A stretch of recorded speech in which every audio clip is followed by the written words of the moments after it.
Hello, hello, hello, and welcome to Updog Sports Talk. My name is Matt Miller.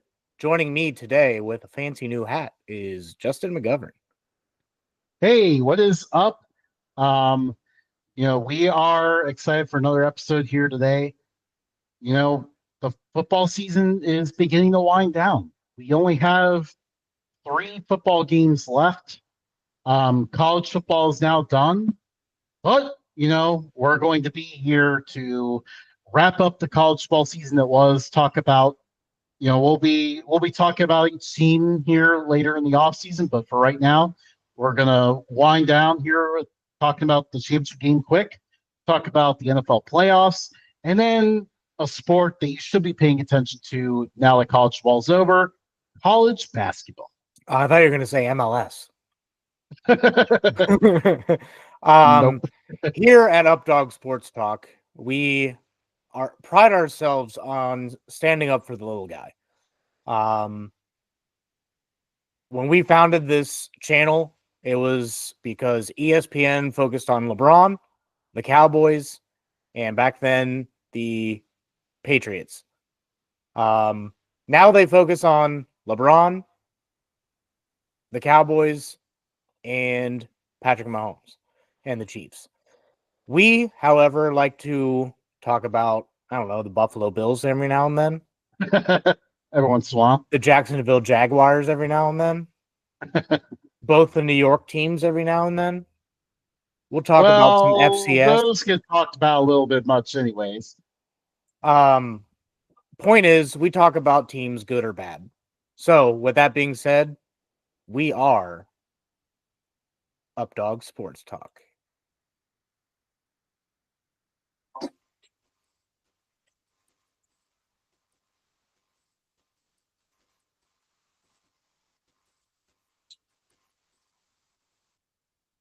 So, Justin, today, I got to stop presenting. Today, how about you kick us off? Well, we had the national championship. Obviously, the big lead up to it was, we were a house divided. Unfortunately, Matt, you were on the losing end of that with Notre Shut Dame up, coming up Justin. short. Notre Dame coming up short against Ohio State. So yeah, it's kind of just, winding down what this game was. It ended up being a pretty exciting game. Notre Dame made a run for it there at the end, but obviously the big pass to Jeremiah Smith helped Ohio State clinch it. Obviously we saw, you know, maybe the Notre Dame defense just kind of looked a little wide-eyed at the beginning because of Ohio State's skill talent or whatever it was, but Ohio State scored on the first four drives, and then it kind of felt like Notre Dame's defense got acclimated to them after that point, but it may have been just too late. The Um, two things I want to say: injuries took a toll for Notre Dame, and I said in preseason that the national championship is Ohio State's to lose. They made it an interesting season by barely, and I say barely, sneaking into the playoff just because they were a two-loss team. They were favored to win the Big Ten and favored to get into the playoff and actually favored to win all of it. And kudos, they had a good run in the playoff. Notre Dame had a good run too, but fell up a little short. Yeah. yeah, I mean it was a fantastic season for Notre Dame. Ohio State definitely an adventure. Ryan Day's redemption is definitely a great story because I mean when the regular season ended, this program could not be in a worse, more toxic position. I mean, people were not happy. Ryan Day was in a very difficult spot, and all he ended up doing was rallying the team and going on one of the best four-game stretches in college football history, which obviously we knew whoever would be the champion this year would be doing that automatically. But you know, um, all of a sudden now, Ryan Day came from someone that some people said was on the hot seat to he is one of three national champion coaches actively coaching in college football now. So that is a Yeah. very exclusive club. And 4 weeks ago, every single fan for Ohio State was calling for his job. Every single one. And now he's your savior. So it like you guys make no sense to me. Like, congrats on your win. You can live it up for the next however many months until everyone kind of forgets. But nothing about your fan base makes sense. Now you're praising him. Now you're like, oh, is he okay after that golf cart crash? The golf cart crash is very funny because, like, I mean, she just smoked that thing into the wall. Like, Yeah. how did she Everyone was think like, she Pop was a going to day, make that Pop a corner? day. Yeah, she should get her license revoked after that. I don't know. Like, from what I heard, though, it sounded like she was commanding things pretty well until that point. So, Anywho, some moving on from that topic, Al Golden left Notre Dame to become the defensive coordinator of Cincinnati Bengals, which is funny because the city of Cincinnati is where he lost his job when he was the head coach of the Miami Hurricanes. Yeah, the funny thing is, I was actually at that game. His So was my last game. coworker. Yeah, I was actually at the game. Cincinnati won, obviously. It was very fun to go to. And the funny thing was, like, I remember, like we went to get dinner somewhere on the campus, and then we walk out from dinner, and I look up, and there's a plane saying, "Fire Al Golden, these things are getting expensive."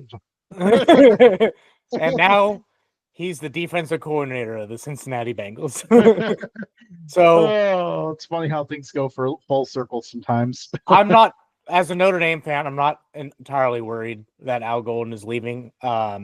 He was a great coach. He did great things for the team, but Marcus Freeman is also a hell of a defensive mind. So even if he doesn't find like an elite defensive coordinator, I feel like he, after a couple of shaky games, he would take over the play calling for the defense and mold it into his. So I'm not worried about that. Everyone's like, oh, he's going to take the job to become the Bears. And then like 2 weeks later, Ben Johnson announces that he's the Bears head coach.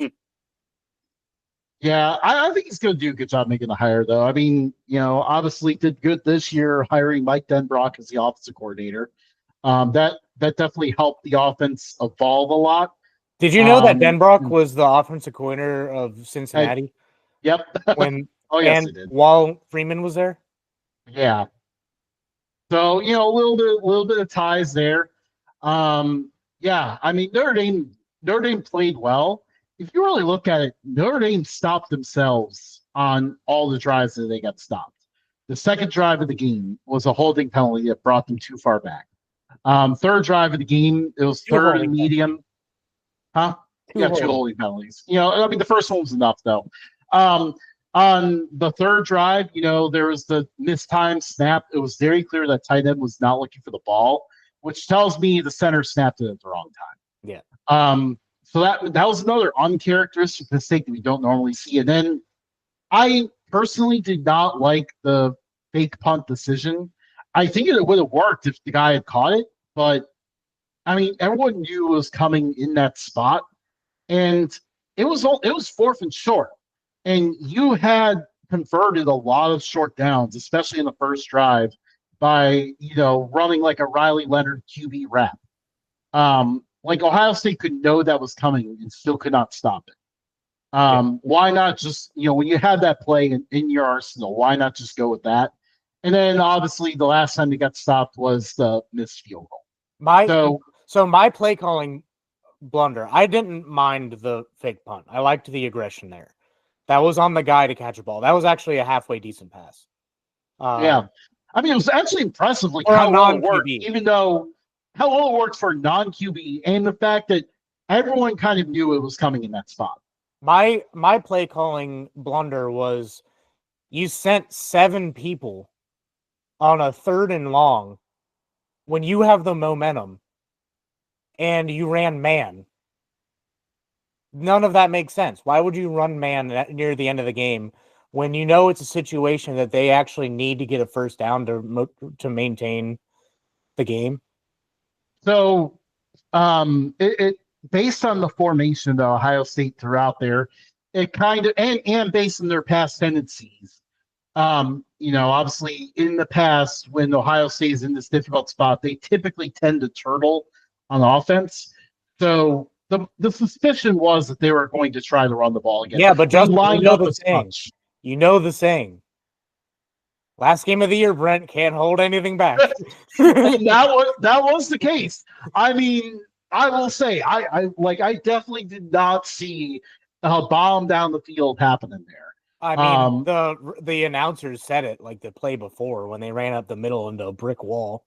Mhm. Anyway, that's enough. I'm done talking about the national championship. I'm depressed enough. There was more football the day before and 2 days before, actually, too. Oh yeah, that's right. Yeah, I forgot they played on Saturday too.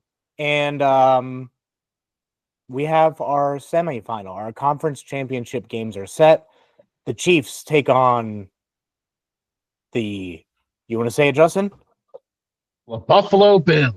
And the Philadelphia Eagles host a familiar foe in the Washington Commanders. So I guess we could talk about how they got to this point. Commanders have been on a hot streak. Yeah. So like the first game, the Chiefs and Texans, it was a little bit more interesting than we expected. The Texans kind of hung in there for a bit, but ultimately, The refs got their the hand in offense. the game. Well, the rest definitely screwed them in some spots, but the reason why the Texans lost was because I will say not as like they normally do. Yeah, it didn't seem like they were just gifting it. They were just like, we'll give you a slight advantage here. Yeah, but I mean, ultimately, the reason why the Texans lost that game is because their offensive line sucked. Yeah, which is surprising because they have like a top 10 offensive line. They have one entering year, and I don't know what happened to it. Like, I don't know obviously, you kind of just need to dive into it a little bit more. But like, I don't know, some guys' age or injuries or something. I don't think it was injuries. I didn't really hear many injuries there, but they just weren't good this year. And that was honestly like, the Texans felt like a team that was building towards the Super Bowl. They made a lot of huge moves.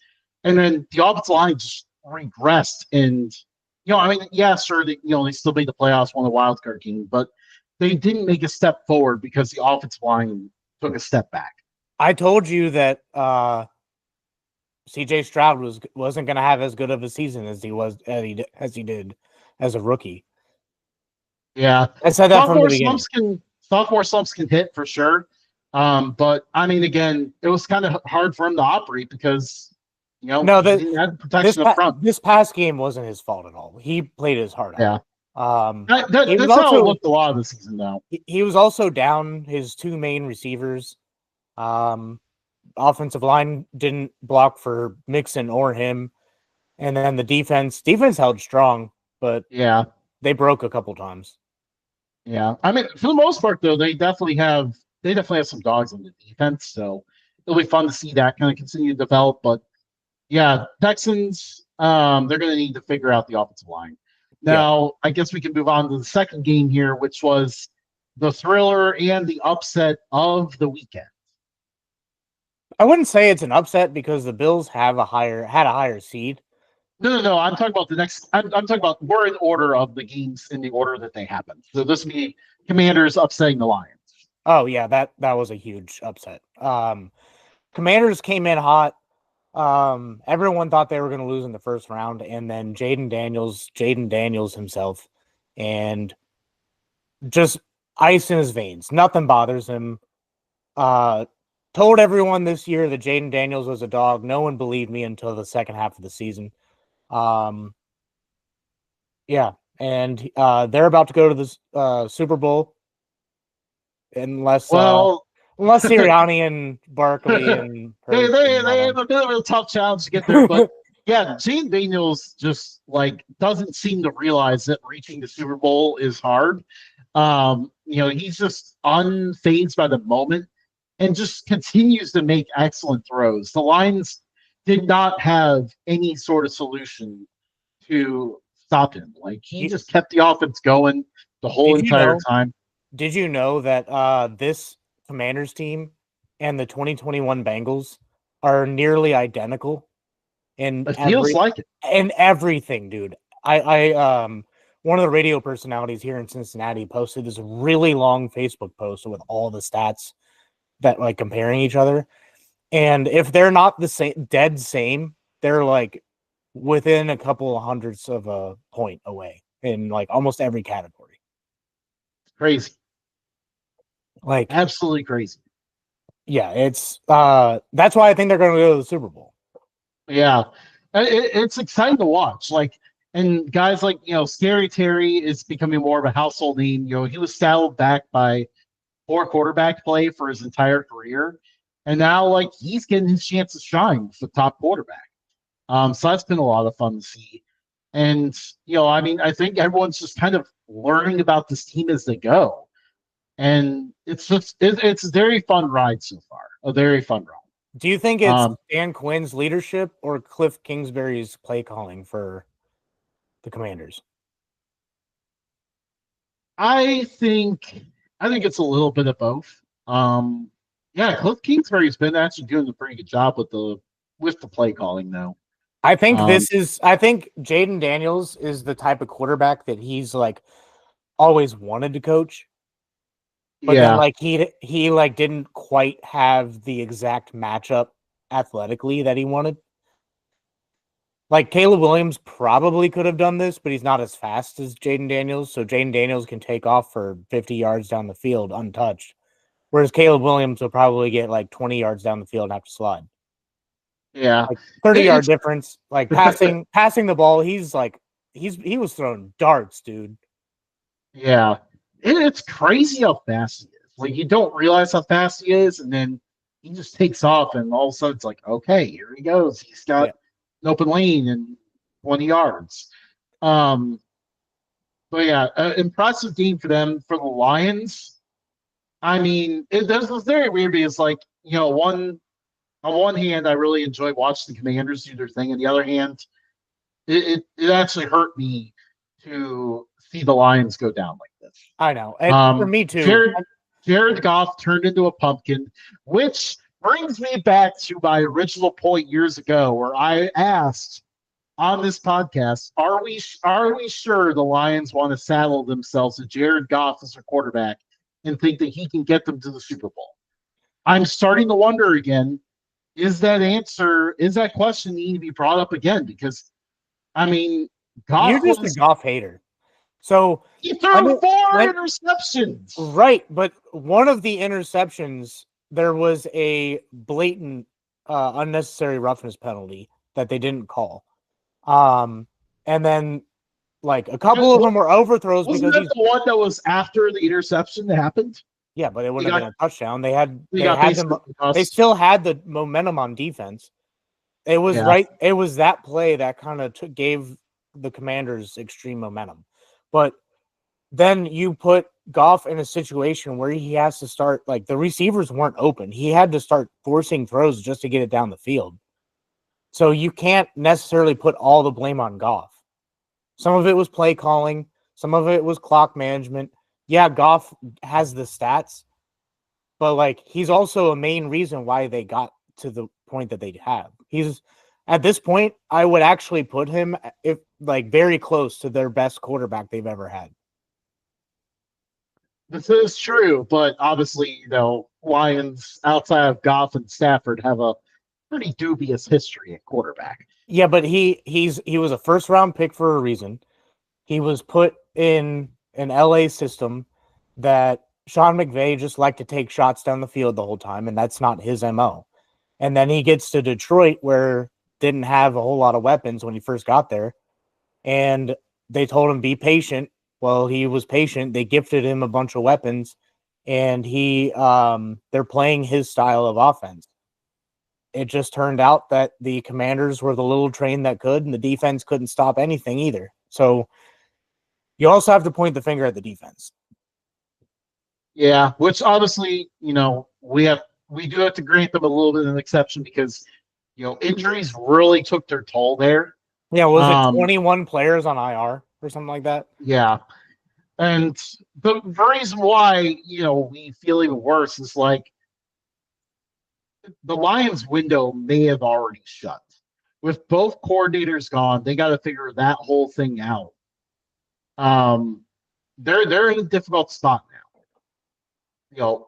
Yeah, coordinators are gone. They're just left to Jared Goff. I don't know what the future holds for them, I think they'll especially in be the tough okay. division. I think they may take a step back next year, and depending on what happens in Minnesota, Minnesota may run away with the division. But if Minnesota doesn't figure it out, then it's between the Packers and the Lions. Yeah, and it's just it really did feel like this could be the Lions' year, and had to be the Lions' year, and this is it. They ended up empty out of this whole thing. Yeah, it's disappointing, but at the same time, I mean, this is the best streak of seasons they've ever had. So like Yeah, the entire franchise seems to have been lifted up a notch. So like they have a higher floor now, I would say. I don't think they're going to go 2-14 or 2-15 no, for a definitely not. long, long time. Definitely not. But yeah, it's just gonna be interesting to see. Like, are they gonna find themselves, toiling around, falling short in the playoffs for a few years like the Bills did? That's gonna be the question that we have to wonder. But, Probably. um, but yeah, it feels like that might be the future. But who knows? I Maybe they'll figure something out. But think if they end up getting like filling a couple of needs on defense, I think that they could do it, because as long as they can stop people, play calling or not, I think that offense can keep the ball moving. Like I yeah, think whoever's calling the shots can keep that offense moving. The defense is what worries me in the yeah. future. Obviously, it helps. They do still have one of the best offensive lines in football. So that definitely is a valuable aspect of their game. Yeah. Um, so mentioning really good offensive lines, shall we go to the Snow Bowl in Philadelphia? Dude, that was a hell of a game. I wore my Rams jersey over in my father-in-law's house, and he's an Eagles fan, so kind of had to poke the bear a little bit. And he's like throwing shots at me, but he's the type of person that is like really superstitious with his team. So every time he sat down, that's when the Rams would start like going down the field and scoring. So he'd get up and pace around and go do something real quick and come back. And then he pointed that out, and I was like, "Pop a squat." But no, that was a hell of a game. Saquon Barkley took that game over. The Rams stayed in it, which a lot of people didn't see like happening going into the game. And Yeah, Stafford was a couple feet high on that last pass. Otherwise, they could have. They probably could have gotten the end zone. yeah. The ending when the snow really started to come down was so wild because, like, we had the point where like Jalen Hurts got kind of injured a little bit. He was definitely hurt. Did not look right. Gets sacked in the end zone for a safety. And it's like, oh man, this game is spiraling out of control for the Eagles. The Rams might actually do this thing. Yeah, And then the snow came down harder. All of a sudden, fumble, and then it petered in you the could Eagles' way. you And could the Rams, obviously tell who played in a warm weather city with a dome. Like yeah, at times, like Stafford fumbling that football. Mhm. I think Kyron Williams fumbled as well. Yeah, Uh, that was the first one. Was when Kyron Williams fumbled. Yeah, they just like it really unraveled for them pretty badly at first in the snow, and then after Saquon Barkley, dashed down the field for what felt like the game-winning touchdown. All of a sudden, I don't know like what got into them, but they're like, what, screw it. We're not going to worry about the elements anymore. We got nothing to lose. We're almost out of this game, and that's when they started marching down the field. And yeah, they almost came back and stole this thing. yeah. Probably Actually, we'll get to the best game. I was about to say it's the best game of the weekend, but I think the next game was better. Yeah.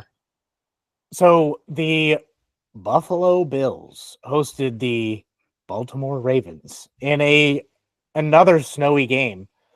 Not quite as heavy, but still pretty snowy. Just kind of kept a nice little coating on the field Yeah. throughout the game.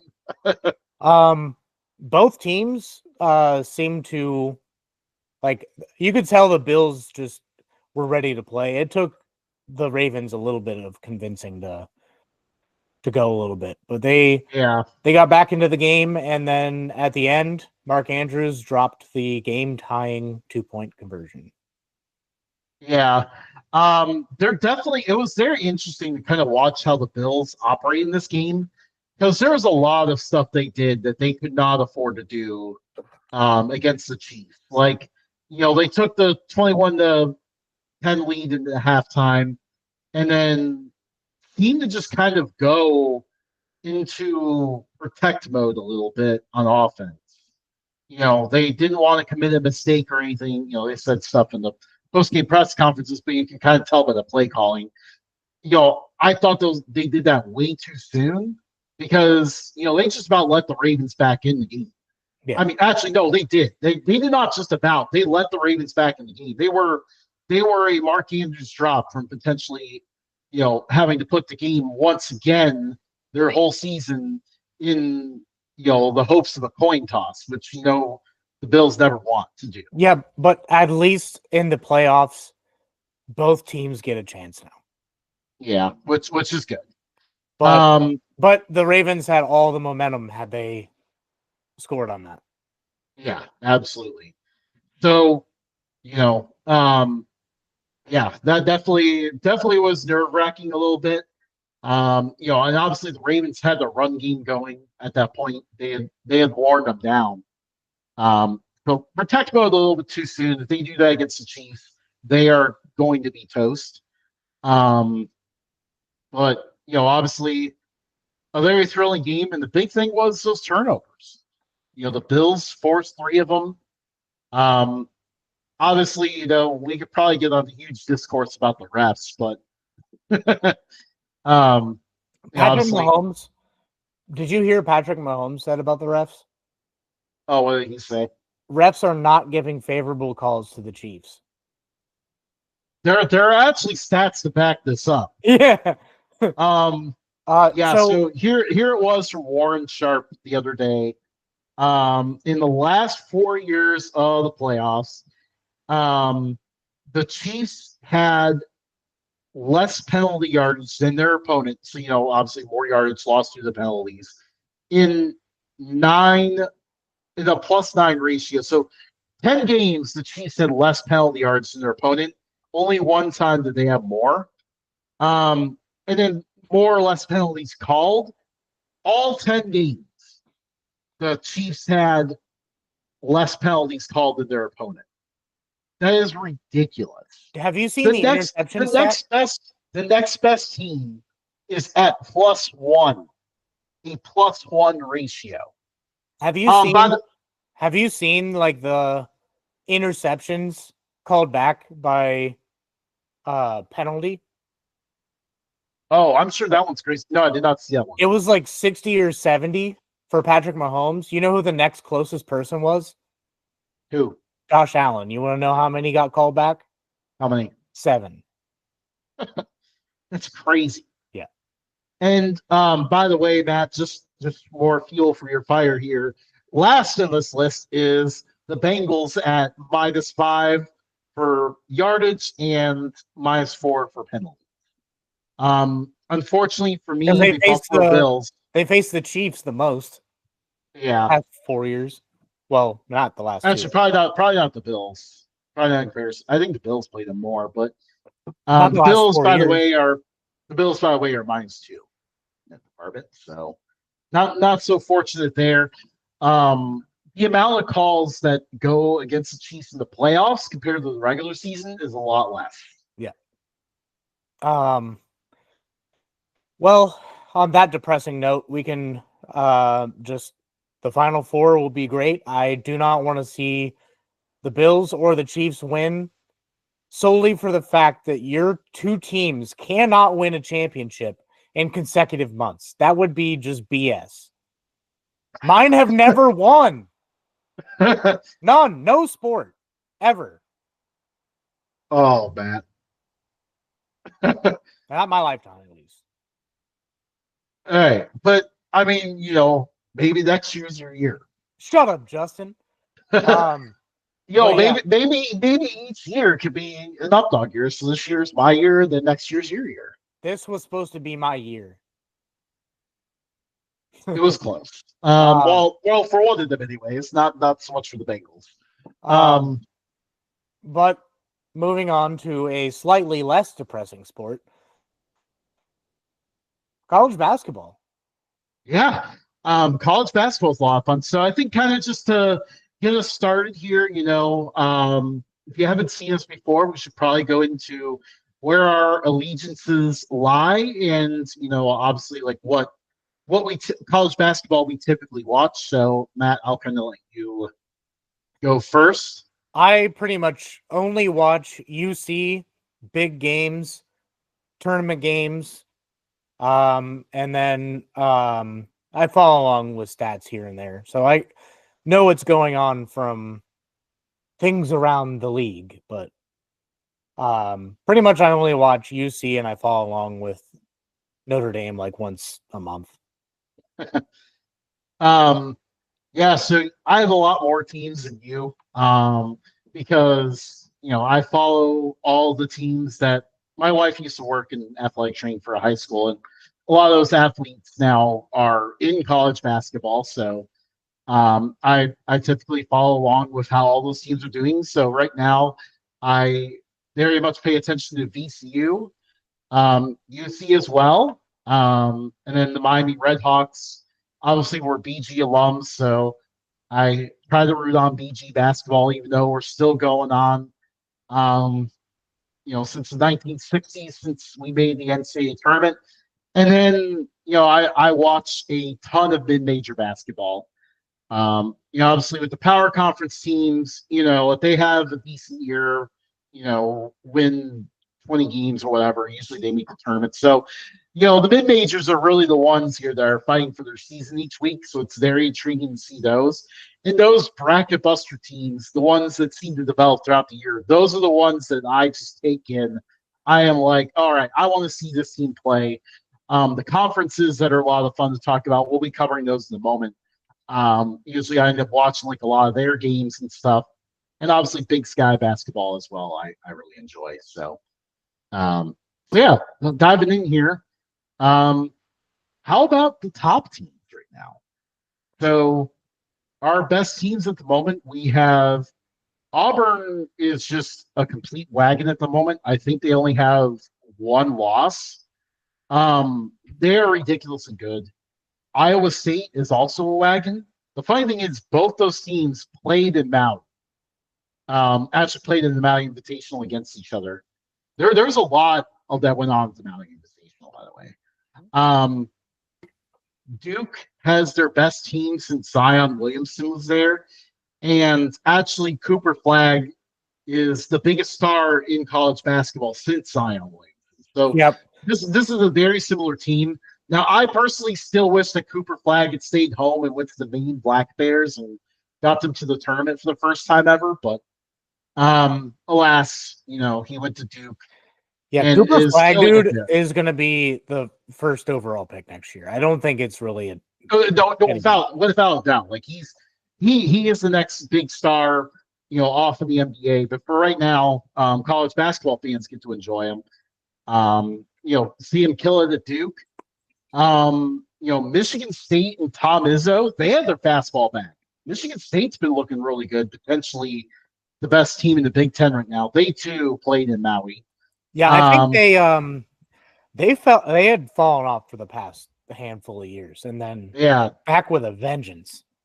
Yeah, they are after it this year. It's been a lot of fun to see. Now, what does not feel right is that the SEC is having a ridiculously good year. There's been a perception that the SEC has been dominant in football. That was proven to not be the case. But basketball is a different story. They are actively dominating the sport right now. They have tons of good teams right now. I really, for the sake of time, I won't list through all of them, but a lot of their teams are really good right now. They have And 8 in the top 25. 8 in the top 25. I think one of them, Georgia, just dropped out. Yeah. So they've been ridiculously good this year. I mean, it's a banner year for that conference. We were used to seeing the ACC operate like this, but the ACC has kind of dropped off a little bit. It's been the SEC. It's been killing it. You know who Um, I'm enjoying seeing in the top 25 again? who? Marquette. I know. It's fun I seeing like, them up there. dude. I was a fan of them when D Wade was there, like a long time ago. And then I feel like they really haven't. They've had like 1 or 2 years since then where they were like in it. Like you could tell that they had a squad, and I feel like they're back. Yeah. So They Justin, did. is Marquette back? They're looking good. I mean, they had a 2 seed last year. They had a 2 seed last year as well, so they were looking pretty good. Back-to-back years here. Now, obviously, the big thing that Marquette faces is tournament success has not exactly been kind to them. Shaka Smart has really not had a lot of luck in the tournament since his Final Four run at VCU. So that will be definitely And something they'll have to answer down the line. he But went to Texas, and didn't he go somewhere after Texas before he went to Marquette? no, he went to Marquette to Texas. Okay. But I guess I'm obviously making up headlines. obviously he's done a good job there in his time at Marquette. And it's definitely fun to see them back towards the top of the Big East. The other team in the Big East, obviously, when we talk about Big East basketball, we have to talk about UConn because they're the back-to-back champs. But is their three-peat chances in danger right now? I would say so. They have not impressed me at all. I mean, like they only have 5 losses, so if they went out, they could still get like a pretty high seed. But like they had not been playing the same basketball they did last year. Yeah. Yeah. And I mean, I know, the year before, not last year, but the year before, UConn did kind of play a little sloppy and got a 4 seed and then plowed through everyone. But I don't know. There's just something that feels different about this. They went to the Maui Invitational. They went 0-3 in Maui. And by the way, we mentioned all those good teams that played in Maui. None of UConn's losses were to any of those teams, and they went 0-3. If I'm recalling correctly, they lost to Memphis, they lost to Colorado, and then they lost to Dayton. So like it was a very weird stretch for them. And then even yesterday, while Dan Hurley was having yet another tirade against the refs, they went to overtime with Butler at home. Tirade. So, tirade. Sorry. I think there's a topic that coming up that we could just skip to now. Yeah, I think we're ready for this one. I think we are. Eventually wild names in the coaching sphere. Doug Gottlieb. ESPN, is he still at ESPN? No, I think it shows on Fox now. Okay, Fox host and full-time Fox host and full-time Green Bay head coach. I don't know, one, how he can do that. I feel like that's a grueling schedule. And 2, why he would do that, because it sounds like a grueling schedule. And what do they have? Like 2 wins? Yeah, only 2 wins. Yeah, it's not going well.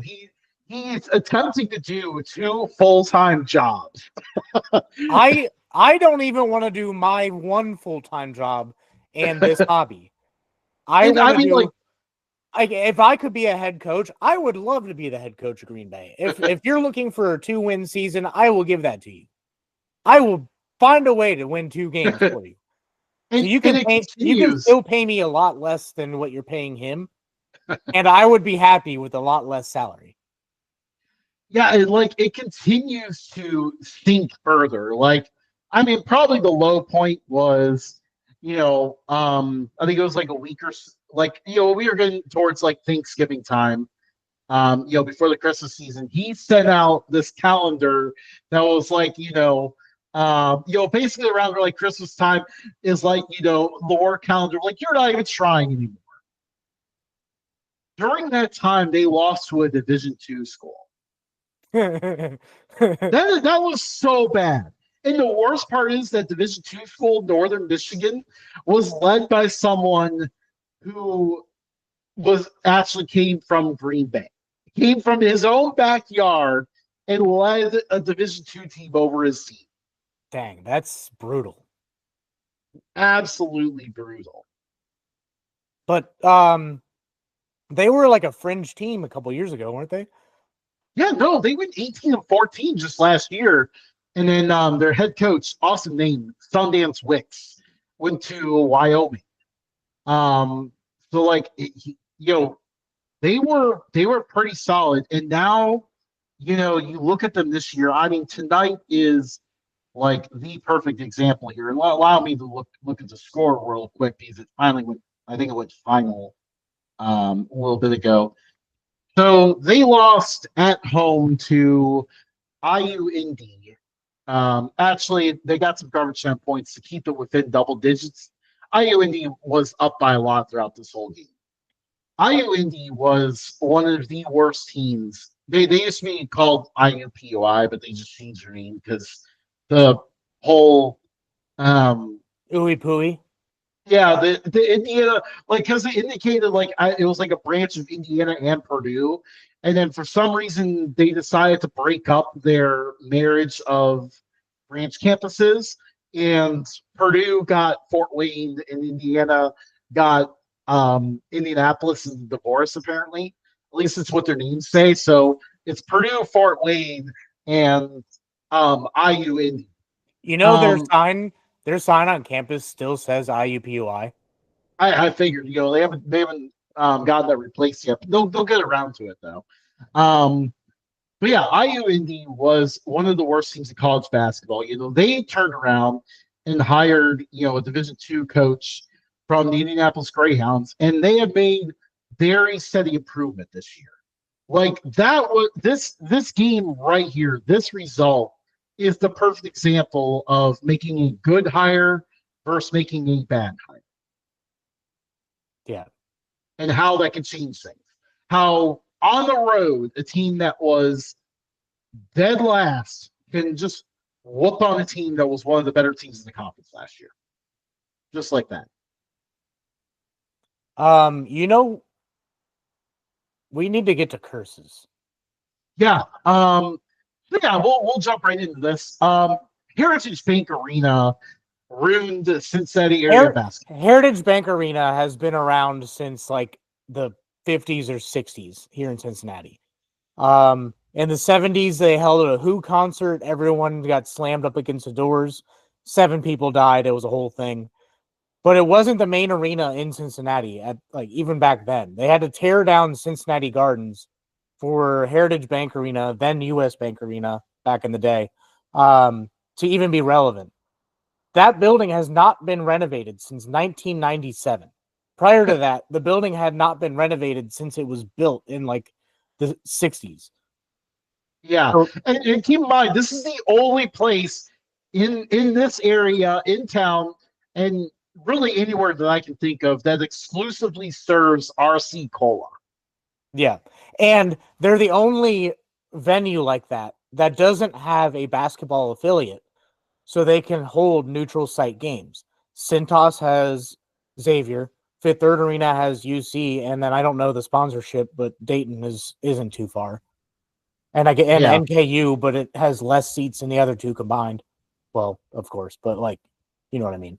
But Heritage Bank Arena is a terrible arena, and it's privately owned, but the owners want money from the city to redo it. yeah, and Go honestly, figure. it's not working well so far. Um, so Cincinnati and Dayton played this game on January 20th. or December 20th, my bad. And fortunes around Cincinnati basketball in the whole area. I'm even looping Dayton in here. And Has NKU, you can include that too. no, I'm talking about the Cincinnati area and including Dayton in the Cincinnati area has gone really far south. We'll start with UC here. They have been 3-5 since that game happened.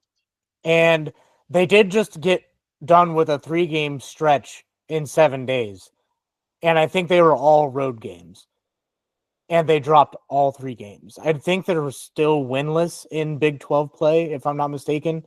And So 2 of the 3 wins were recent. They managed to take down Arizona State and Colorado. Okay. So they're 2-5 in conference play or something like that, I think is what I saw earlier today. Yes. But UC is severely underwhelming. They had an extremely good non-conference like record. They beat Xavier for the first time in however many years. And then all of a sudden they just decide that they don't want anything to do with Big 12. Yeah, the offense has been just very disappointing. They can't. They're one of the worst 3-point shooting teams in the whole country, and they're not good for the foul line either. So they don't really have a way to, teams can pretty much pack the inside, and they can't really generate a whole lot of buckets at this point. Yeah, it doesn't make sense because all the guys that they recruited as guards and forwards were good from the 3-point line, and all of a sudden they're not great. So like, I don't know if it's a Wes Miller thing or what, but like something's not clicking right now. Yeah. Yeah, and again, the foul shots too are another thing where they're just, they're giving up points that they could be having. And I don't think Xavier has played at Heritage Bank Arena this year, but they're even having a bad year. Yeah, the funny thing was, even the teams that did not play there, only UC and Dayton played each other there. But it seems the curse has impacted all of the teams in the area. Yeah. Xavier has struggled a lot since then. Other than recently, they did upset Marquette on Saturday. But before that, Xavier had been struggling miserably, including a loss to Georgetown. Actually, tonight, they were threatening to reverse this because they had a big lead on St. John's, but with a minute left, they're now down 6 and poised to lose that game. NKU is 3-5 since Cincinnati and Dayton played the Heritage Bank Arena. Wright State. This is extended to the Horizon League. Wright State is 3-4. Ever since UC and Dayton played the Heritage Bank Arena. Actually, no, correction. They just played tonight and got blown out by Milwaukee. So Wright they are 3-5. They are now 3-5. I probably should look and make sure NKU didn't play tonight too. No, NKU did not play tonight. So 3-5 for both NKU and Wright State. Dayton is 3-3, which we will touch a little bit more on their 3-3 stretch here in a moment, because that kind of goes into our next topic here, which is going to be A10 chaos. The only exception to this rule is the Miami Redhawks, who are currently rolling to start back play at 6-0. Yeah, congratulations to Miami. Didn't Bowling Green just lose to not be undefeated? Were they undefeated? No, Bowling Green was kind of they're Bowling Green is very much as middle of the pack MAC as you can get. Yeah. So a lot of you are probably questioning why I'm talking about Bowling Green. For those of you who are new to the show, Justin and I are Bowling Green alums. We will fight tooth and nail to make BG relevant. Yes. And we count them as part of Cincinnati because, I mean, it's and just we are waiting. We are waiting for them to finally make the tournament. Yeah. I don't think the men's basketball team was even good anytime we were there either. So there was one year. It was the Chris Jans year. They were you'll see this story is a lot of fun. So they were very good that year. They ended up number one seed in the MAC tournament, and then unfortunately they flamed out pretty early in the MAC tournament. And after that happened, he was saw grabbing butts at a college bar and got fired from Bowling Green. Yep. Obviously, now, as you know, Chris Jans is at Mississippi State, so clearly he has reemerged and done well. He failed upwards.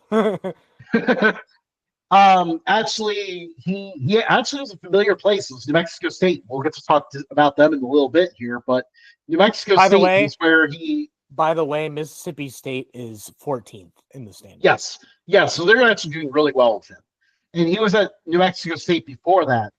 In his last year at New Mexico State, they were the last team to beat UConn in the NCAA tournament. Still, nice. But anyways, that is how that's going. I mentioned, we'll touch on the A10 chaos. So yeah, Dayton's been a huge part of that. Dayton, St. Bonaventure, and a couple other teams entered A10 play looking like very solid at-large teams. Here's the thing about the A10 now. This conference loves to cannibalize itself. It does it every single year. Last year was finally the exception. Dayton kind of rose above the pack and managed to get an at-large bid. But typically, this conference in recent years, this conference used to put like 4 or 5 teams in the tournament every year. But in recent years, A10 just loves to sabotage itself. It's to the point now where the fans of teams in this conference are just ready to embrace it. And they're just waiting for that point in the year to come where all the top teams in the conference start losing to the worst teams in the conference. And they deem it, zero bid league is their running joke about it. It was very funny to find out that this corner of Twitter existed when that night happened, when Dayton lost to UMass. St. Bonaventure took a bad loss. I think who else? I don't know. George Mason lost to someone struggling. Like, just upsets galore happened in the conference to pretty much take everyone in the conference off the at-large bid radar at this point. So that's where hashtag zero bid league came in. And now it's just been pure chaos every week. Like yesterday. You know what's funny? Before you get into your thing, do you know what's funny? What? The third best team in this in the A10 is the third worst team in the rankings for the A10. The Duquesne Dukes. No, I was going to say the George Washington Revolutionaries, but Duquesne's 9-10 overall. Yeah. George Washington is 13-6. and the only reason why they're 13-6 because they just took a loss to George Mason in a thrilling game. Yeah, and actually, right now George Mason is on the top of the standings. Yeah. But yeah. Duquesne started the season 0-6. Definitely struggled with the retirement of their coach, and now they all of a sudden turned it on in conference play. St. Louis has, everyone's hero, Specs, on their team, but he was hurt he was hurt entering the season, aggravated the injury in the first game, and St. Louis really didn't have their full arsenal of guys for non-conference play, which, destroyed their net ranking and everything. And then immediately, of course, they get them back and then turn it on in conference play. Well, they just lost. Who'd they play? When was that? Saturday? They played someone on Saturday, and then I forget who it was, but the dude I wouldn't know how to pronounce the guy's name even if I remembered it. But he was going off on them. Wait, I'm trying to remember which one it was. So they have a really fun team. They're actually playing LaSalle right now. But yeah, their main guy, obviously Robbie of they lost to Richmond on Saturday. Or no, they won that game. They won. Not They quite were- confusing. They were losing like the entire time. But anyways, they have a really fun trio of Gibson, Giverson, Robbie Avila, and yeah. So like, why is last name blinking up? But anyways, yeah, they have a really solid team now. After struggling during the regular season, they don't have much depth outside of those three, which is another piece of the equation there. And so, like last night, there were 4 A10 games. All the teams on the road won those games. And before that, like, I mean, home teams had like won like 75% of the conference games. So, like, out of nowhere, 4 road teams win. So it's just that kind of stuff. And then finally, this was the battle of teams towards the bottom of the conference. The wildest game in college basketball was between UMass and Florida. This game featured 9 players getting fouled out of the game. One of the teams took 59 foul shots, which surprisingly was not an NCAA record, but definitely was a program record. I think it was close to an NCAA record. Like Fordham was playing walk-ons. Like, these are usually the guys that like you'll put in for a good feeling in like the last 2 minutes in like a blowout. No, they had to actually like set these guys into the game in third overtime and go, hey guys, go out there and make something happen. Because we don't have anyone else left because everyone else fouled out. And I mean, again, this game went to third overtime. And one of the reasons why it went to third overtime is because in first overtime, UMass is up 3 and fouled a guy taking a half-court shot. So let me propose this to you. What if the NCAA decided, you know what, if a guy fouls out before overtime, he is not eligible for overtime. But if he's right on the cusp heading into overtime, everybody gets 1 extra foul to give per overtime played. I don't know about that one. If I recall correctly, like they actually recently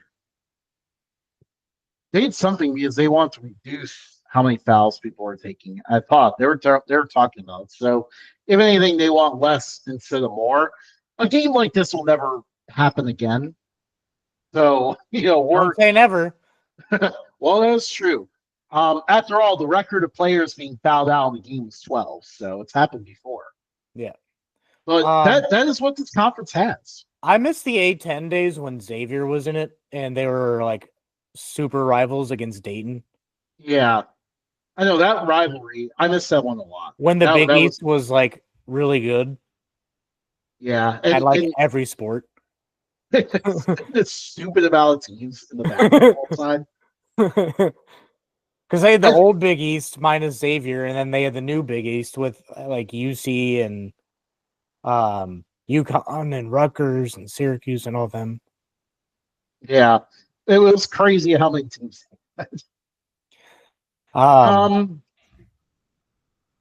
Anyways, on to some top mid-majors to keep your eye on here. We'll kind of just list through these pretty quickly, but there's some, these are your teams that could potentially, bust some brackets. North Texas is looking pretty good. They're actually on my TV right now. They're really awesome home court. Watching the North Texas game, just to even look at their home court, because it's incredible. They have their logo on like the Texas outline in the middle, and it's very, very big. And then on, inside the box, they have like the Texas flag, but it's like, in North Texas colors, in green and white.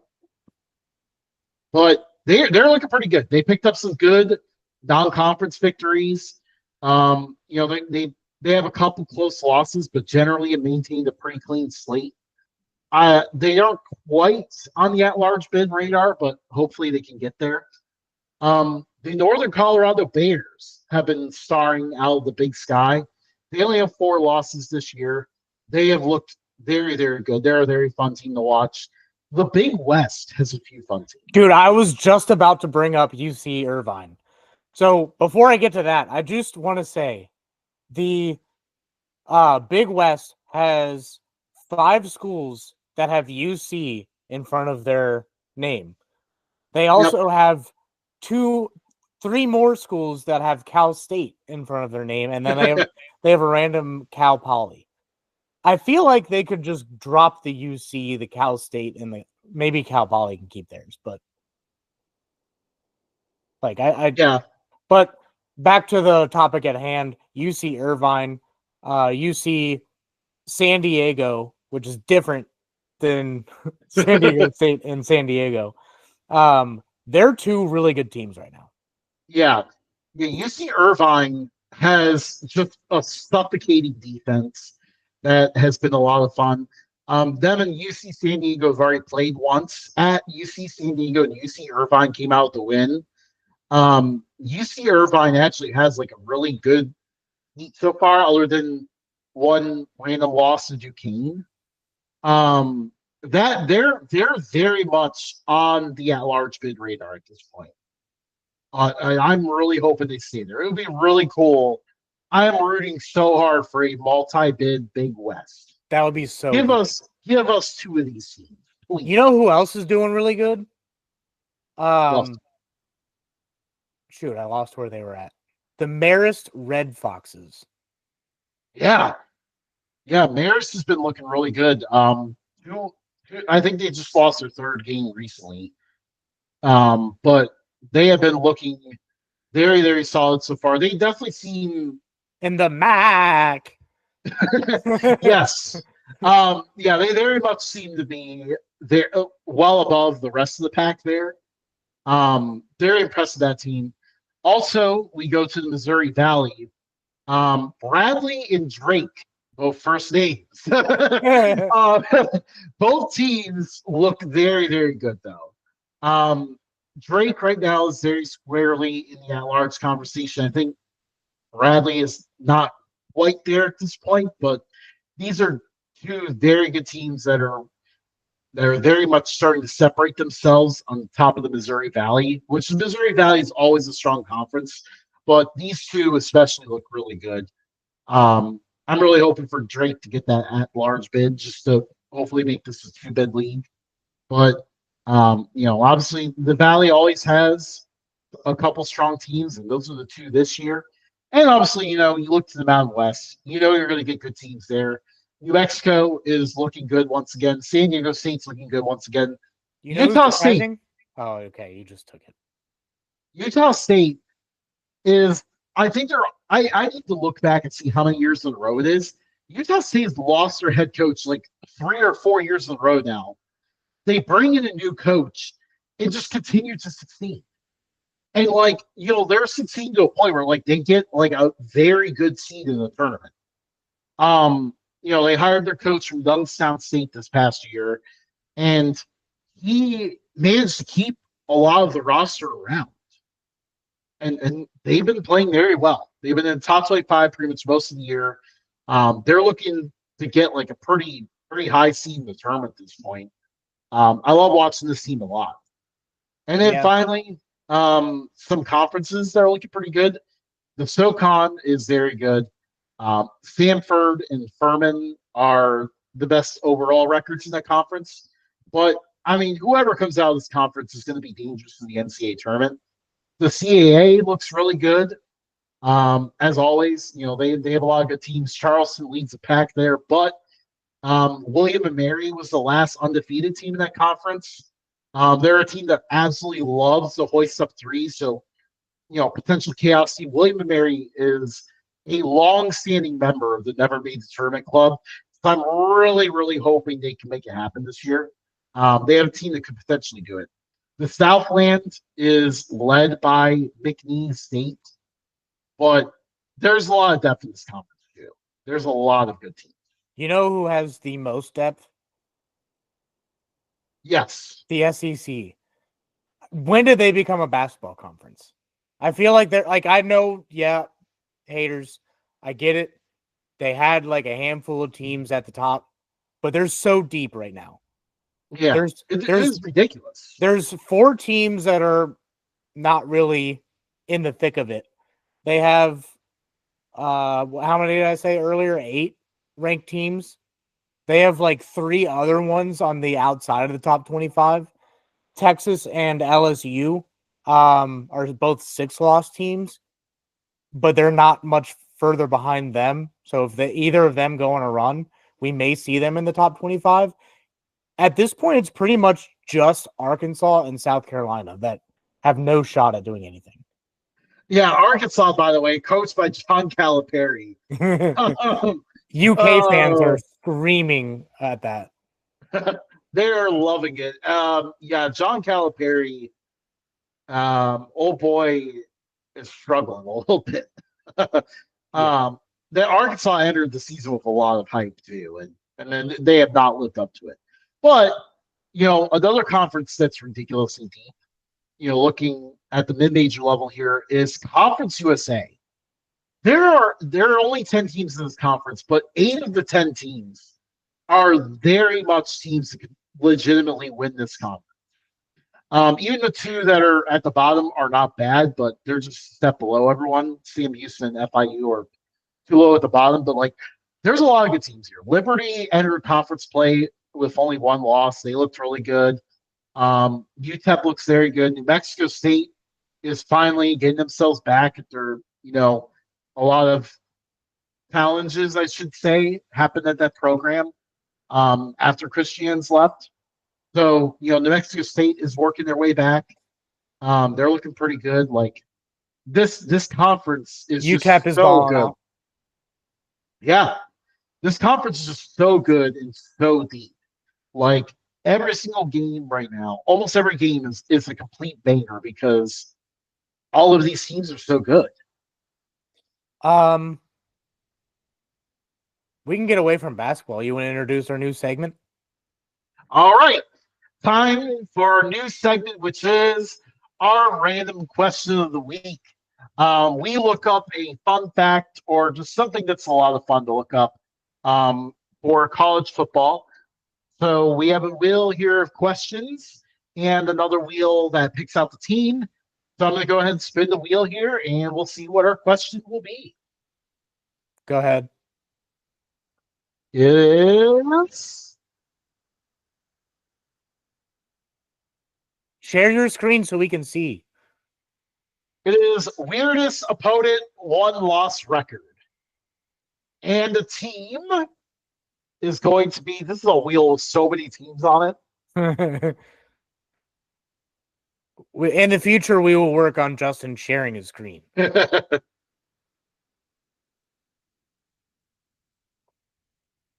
maybe his computer going faster.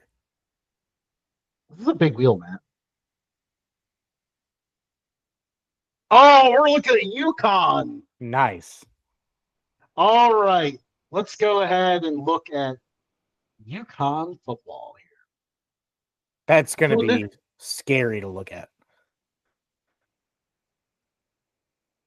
Let's take a look here. Okay. UConn, they're 1-9 versus Navy. They're 2-0 against Baylor. That's random. They have losing records to every Big Ten team they played except Indiana.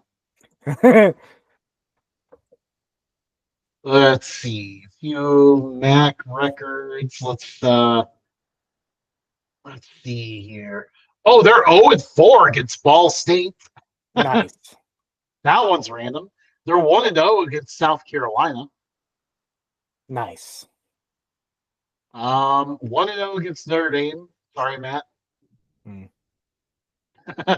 I feel like that was played like 80 years ago. No, I think that was the Charlie Weiss era. Oh, that makes sense. They are 0-1 against Worcester High School in Massachusetts. 0-2 against Waterbury YMCA. Oh man. 1-8 against Williston Seminary. 1-8 versus Tufts. Does it specify if it's college or high school or community or? Tufts, Massachusetts. So let's find out.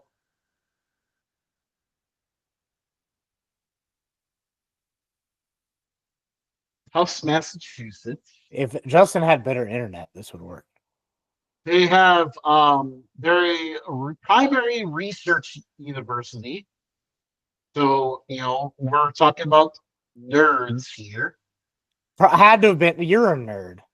Yep. That had to have been like in the 1800s when they played. Yeah. They're 1-4 against William and Mary. They're 1-6 against Brown University.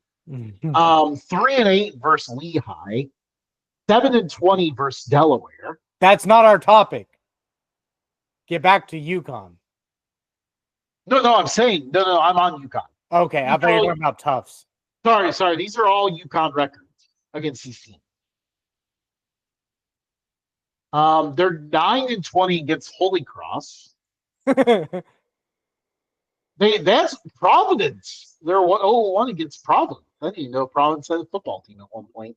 You know, a lot of those teams in like the Big East and A10 have football teams, but they're like FCS or D2. Yeah. Did not. Oh, they're 0-2 against Delaware State. Shout out to the MEAC. 0-4 against Stevens Tech. Let's see here. Oh man, their record. Well, they probably played Yale a lot in the old days, so I'll give that one a pass. What's the one that stuck out to you so far? Tufts or Holy Cross. They played, yeah. The fact that they played Holy Cross so much and are 9-20 against them is just absolutely wild. Yeah, I would say Holy Cross stands out the most. Yeah. So, Holy Cross, you are the winner of the Updog Sports Talk Wheel of Fortune. Well done. Well done, Holy Cross. Or we may have to rename that just in case there's a copyright like infringement thing there. Yeah, I don't have a food topic, so I guess that's the show. I feel so bad for UConn because like I was really hoping for there to be like a good one, like a team that they're surprisingly really good against. Man, yeah, it just didn't happen. Pretty much only had Dan Orlovsky, and that was it. Yeah, back when they had those, Aeropostale uniforms. Yeah, you remember your dynasty with them, with UConn? Yeah, that was fun to follow along with. I know. Yeah, I built into a power. So funny story about UConn football. I think it was NCAA 08, college football 08, and I was Cincinnati. I didn't like the guy's name, and I don't know who the original person was, but I changed his name to James Vick because I was a big Michael Vick fan.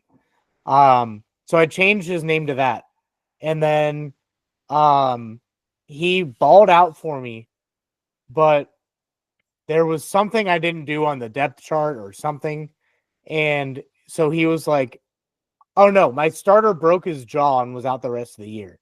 I didn't flip the depth chart around to have him be read as the starter. So, and this is before it just automatically put them as a starter. This is when like it just looked to the next person in line. So had I flipped it, he probably would have been my starter, but he up and transferred to UConn and then just balled out. However many years later, Justin's like, you know what? I should do something with UConn. And I was like, I explained that story to him. So he created a quarterback named James Vick and had him ball out. As a Lived tribute. out the destiny that your dynasty beforehand had set. Yeah, my funny UConn story. I was playing college football 25 the other day, and UConn made it to the final four of the college football playoff. So on their own? On their own. There was nothing nothing I did to cause that. They just did it on their own, just suddenly rose to power and made the Final Four. Unfortunately, they did not maintain the momentum. I am in my current season with the Tulsa Golden Hurricane. Yeah, but this is your And second overall season in the game, though, right? yes, So it's not like it's 20 years down the road when they had time to prepare for this. right. No, yeah, this was like their current roster suddenly went like 11-1 out of nowhere and then reached the semifinals of the college ball playoff, upsetting Kansas State and Oregon on the way. And by the way, Kansas State is there's not an adjective that describes them in this game. They're like god tier when it comes to like they just take over in my game. Yeah. I have done 3 dynasties and gotten like 10 years in on each, and they just take over. Yeah. Kansas State's becoming a power of mine as well. They're always in the playoff race. I really never see them drop out of the top 10. They are definitely looking very good at mine as well. The other one that's been surprising this current season I'm in, number 1 right now is Georgia Tech. Nice. Who is undefeated. It's always a good one to see. Yeah. Yeah, I remember like the old games in like an NCAA 14, like Georgia Tech always rose to power. Yeah, that was to do that without doing the triple option is fantastic. Yeah, now they're just doing it on good O-line play. Yeah. I got DJ Lagway to transfer to me at UTSA. I won the national championship and he decided to stay for his final year. And he won the Heisman, and I'm about to go into his senior season with a whole head of steam. So I'm excited for that. Nice. Meanwhile, breaking news, a 5-star quarterback, Levi Teague, made a surprising decision to come to Tulsa. Get ready. The Golden Hurricane are rising to the top. You got to figure out how to stream that. Yeah, likewise for you as well. Yeah. Well, I guess that's a show because we did NCAA football instead of food topic. But yeah. We'll see you guys next time. If you guys would be so kind to subscribe to our channel, like our pages on X/Twitter, Instagram, Facebook, Threads. Our TikTok was down for like 12 hours and then got brought back by the president. So yeah, follow us on all of that. Feel free to comment. We do comment back. Yeah. So we'll catch you guys next time. UConn was 2-6 in civil conflict. This is when you say goodbye, Justin. That's how we were ending the show. Okay. See you guys.